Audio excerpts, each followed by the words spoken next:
నాగర్ కర్నూలు జిల్లా వెల్దండ మండల కేంద్రంలో బీఆర్ఎస్ పార్టీ ఆధ్వర్యంలో తెలంగాణ కాంగ్రెస్ ప్రభుత్వం అక్రమ అరెస్టు నిరసిస్తూ జాతీయ రహదారిపై ఆధ్వర్యంలో ధర్నా రాస్తారోకో నిర్వహించారు బీఆర్ఎస్ పార్టీ నాయకులు కార్యకర్తలు. ఈ సందర్భంగా బీఆర్ఎస్ పార్టీ నాయకులు మాట్లాడారు.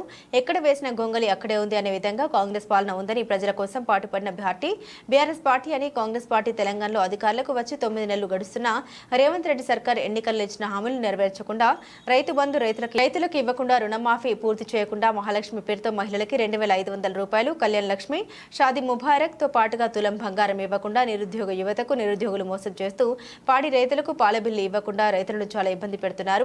ఈ కార్యక్రమంలో పాల్గొన్న వారు మాజీ vice MP Venkataiah Goud, senior నాయకులు చెల్ల మధుసూదన్ రెడ్డి, చంద్రమోహన్ రెడ్డి, మాజీ సర్పంచ్ ప్రభాకర్, మాజీ ఎంపీటీసీ నిరంజన్, మాజీ ఉప సర్పంచ్ నిరంజన్, నరసింహ, ముదిరాజ్ యూత్ వింగ్ అధ్యక్షులు జంగిల్ యాదగిరి, అజలాపూర్ యువ నాయకులు రమేష్ గౌడ్, మాజీ వార్డు మెంబర్ జంగిలి ప్రసాద్, పోలి అశోక్, జోగు రవికుమార్, జంగిలి ప్రవీణ్, బక్క నాయక్, ఈదలపల్లి శ్రీనివాసులు, మీసాల రాజు, ఈదలపల్లి జగన్, మంగళగిరి సత్యం, శ్రీనివాస్, ముదిరాజ్ మట్ట శ్రీనివాసులు, పిల్లి శ్రీను, ముదిరాజ్ మందిరం మల్లె శ్రీను, ముదిరాజ్, పోలి శేఖర్, కొండలి యాదవ్, నాగేష్, తానయ్య, కళాకారుడు వెంకట్, ఏకులు శ్రీనివాస్, భూజ్రాజ్, వరుణ్ కుమార్, యువ నాయకులు గణేష్, నాయకులు, కార్యకర్తలు పెద్ద సంఖ్యలో పాల్గొన్నారు.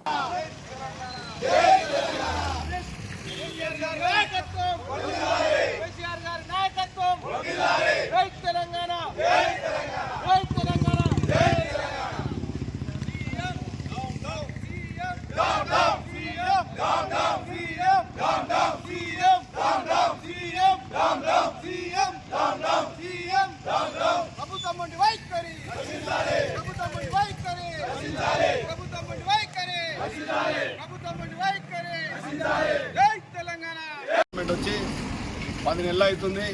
10 నెలల్లో ఎన్నో హామీలు ఇచ్చి అధికారంలోకి వచ్చింది. ఈనాడు హామీలు నెరవేర్చాలని ప్రతిపక్షంలో ఎమ్మెల్యేలు అడుగుతుంటే వాళ్ళ ఇళ్ల మీద దాడులు చేయించడం ప్రజాస్వామ్యానికి వ్యతిరేకం. వాళ్ళు ఏదైతుందో ఈనాడు కాంగ్రెస్ ప్రభుత్వం రైతులను మోసం చేసి ఆ రకంగా రైతు రుణాలు ఇస్తామని, వాటికి రైతు మాఫీ చేస్తామని చెప్పి ఈ సింగిల్ విండో బ్యాంకులో మా వెల్దాండలో దాదాపు 1780 మందికి రుణాలు తీసుకుంటే 360 మందికి మాఫీ అయింది. 360 మందికి మాఫీ అయింది. దాదాపు ఇంకా 1400 మంది రుణమాఫీ కాలేదు.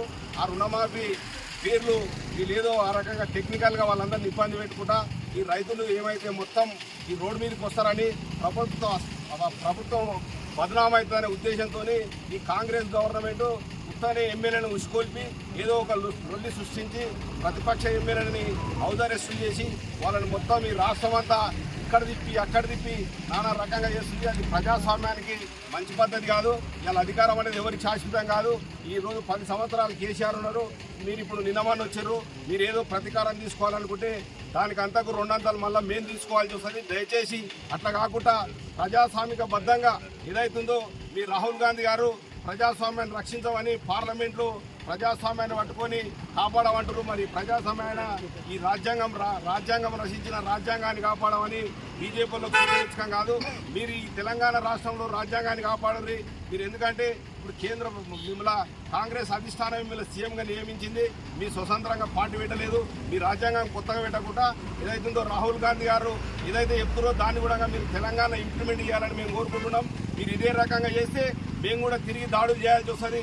అప్పుడు లా అండ్ ఆర్డర్ అనేది కంట్రోల్ కాదు. తెలంగాణ వెనుకబడుతుంది. గతంలో 5 సంవత్సరాలు ఆంధ్రప్రదేశ్ ఏ రకంగా ఈనాడు బీభత్సం అయిందో మీరు ఒకసారి గుర్తుపెట్టుకోవాలి. తెలంగాణ నా స్థితికి తీసుకుపోకుండా రాజ్యాంగబద్ధంగా ఈ రాష్ట్రాన్ని కాపాడి అందరికీ యువకులకు స్కిల్ డెవలప్మెంట్ నాగరికర్లో పెడతారు. దాన్ని కూడా మళ్ళీ మీరు అక్కడ పెట్టారు. ఇక్కడ ఉన్నటువంటి వారికి మీరు స్థానికంగా ఉన్నటువంటి ముఖ్యమంత్రి గారు మా ప్రాంతానికి చెందిన ముఖ్యమంత్రి గారు అని మేము మిమ్మల్ని గౌరవిస్తున్నాం. అదేవిధంగా మా ప్రాంతాన్ని కూడా అభివృద్ధి చేయాలి. ఈ పదవి అనేది వచ్చినప్పుడు మనం చేసినటువంటి పనే మనకు కనబడుతుంది. ఈనాడు మీరు నల్గొండలో ఉన్నటువంటి నాయకులు ఏ రకంగా చేస్తారు, మహబూబ్నగర్ నాయకులు ఏ రకంగా చేస్తున్నారు, దాన్ని దృష్టిలో పెట్టుకొని ఈ ప్రాంతాన్ని అభివృద్ధి చేసి ప్రజాస్వామ్యాన్ని కాపాడాలని ఈ ప్రజాస్వామ్యబద్ధంగా అందరి తరఫున కోరుతున్నాం. ఇదే రకంగా కొనసాగిస్తే దీన్ని కూడా కంటిన్యూ చేసే మన రాష్ట్రం అదొకటైతే. దయచేసి నాయకులారా, ఈ పదవులు ఎవరికి శాశ్వతం కాదు. పదవులు వస్తుంటాయి పోతుంటాయి. ప్రజాస్వామ్యాన్ని రక్షించి అభివృద్ధి చేయాలని కోరుకుంటాం. అదేవిధంగా ఇప్పుడే రైతులు చెప్తున్నారు, పాడి రైతులు వాళ్ళు విజయ డైరీకి పాలు పోసిరు. ఇంతవరకు వాళ్ళకి బిల్లులు లేవు. వాళ్ళు ఇంతకుముందు రైతు బంధు లేదు, పెట్టుబడి సాయం లేదు. ఇవన్నీ రైతులు నానా బీభత్సం పడుతున్నారు. మీరు అప్పులు తెచ్చుకొని చేస్తున్నారు. ఇప్పుడు ఎందుకంటే రైతులలో మీరు ఆధార్ కార్డు నెంబర్లు పెట్టి వాళ్ళు జిరాక్స్ల చుట్టూ బ్యాంకుల చుట్టూ పనిచేయలేక ఇబ్బంది పడుతున్నారు. దీని మీద దృష్టి పెట్టాలని నేను పెద్దలు రేవంత్ రెడ్డి గారిని, సీఎం గారిని కోరుతున్నా. ఎందుకంటే రైతుల ఉసురు మంచిది కాదు. రైతు చేసిన రాజ్యం కొట్టేసిన వ్యవసాయం ముందలు దాఖలాలు లేవు. దయచేసి దీన్ని దృష్టిలో పెట్టుకొని మీరు అభివృద్ధిపై దృష్టి పెట్టాలని కోరుకుంటూ ఇటువంటి అప్రాస్వామిక బద్ధంగా దాడులు మంచి పద్ధతి కాదు.